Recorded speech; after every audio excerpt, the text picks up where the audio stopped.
dần đã qua, lưu luyến mãi không phai nhòa, mãi chờ đến kiếp sau tình còn nghe xót xa. Biết thế khi xưa đừng chung đường, sợi nắng giọt mưa nào ai có lường.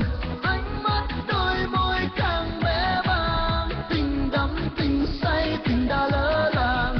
Vẫn mãi mãi yêu em yêu vô vàn, vẫn mãi mãi yêu em khi duyên tình trái ngang. Biết thế khi xưa đừng chung lối đường, biết thế khi xưa đừng chung đường, chung đường, chung đường.